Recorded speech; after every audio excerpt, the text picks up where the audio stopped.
Hi, I'm U.S. Senator Kirsten Gillibrand. In 2020, we are going to celebrate the 100th anniversary of the passage and ratification of the 19th Amendment, which gave women the right to vote in our country.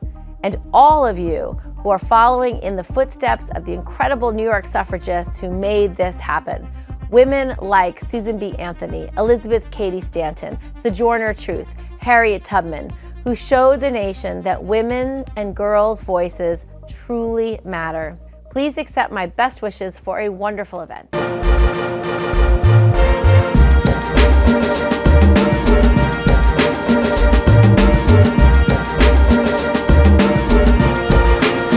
19th Amendment, giving women the right to vote, became enshrined in our Constitution.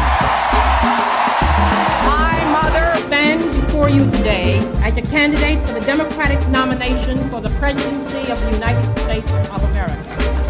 The Equal Rights Amendment, when ratified, will help knock down those restrictions that have locked women in to the old stereotypes of behavior and opportunity. It will help open up more options for women.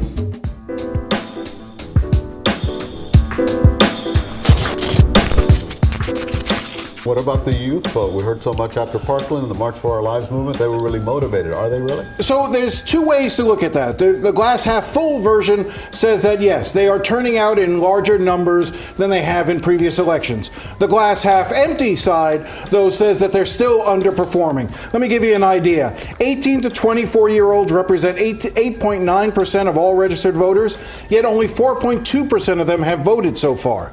18 to 34-year-olds represent about 26% of all registered voters, but only 12% have turned out. A July analysis from the polling firm TargetSmart looked at the change in millennial voter registration before and after the shooting at Marjory Stoneman Douglas High School in Parkland, Florida.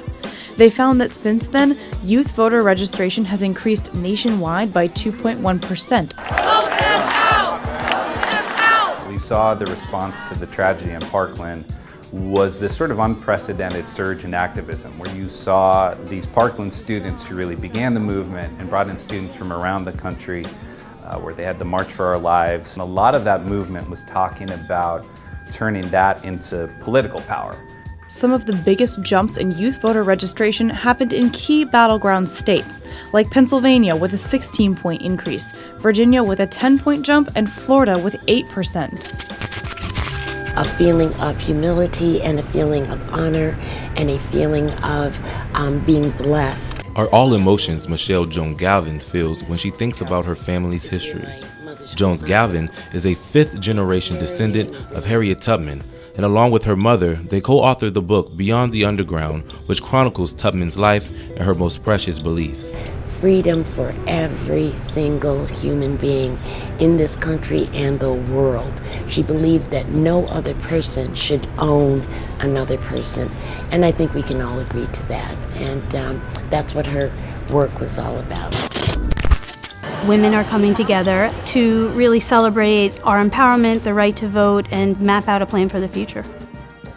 This conference, more than any other conference I've been involved in, brings together an incredibly diverse group of people that are eager to talk to each other and eager to listen to each other. It begins, and I was in the first graduating class. All right! Yeah. So this is a photo of my great-great-grandmother. This is Elizabeth Cady Stanton.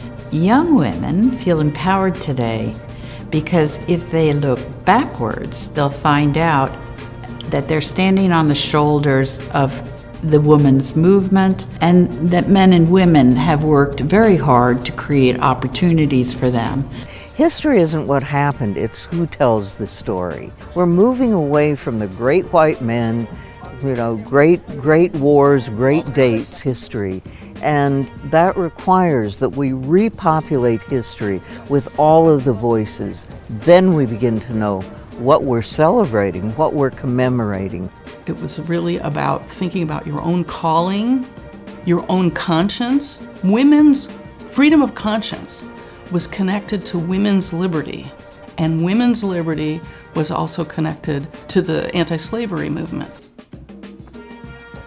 He said When I ran away from slavery, I did it for myself. When I fought for abolition, I did it for my people. But when I was at Seneca Falls and fought for women's rights, there was some nobility in that act. Frederick Douglass was definitely for universal suffrage, and so he understood the importance of the vote to elevate his people, but also to protect his people from being brutalized, dehumanized, and lynched.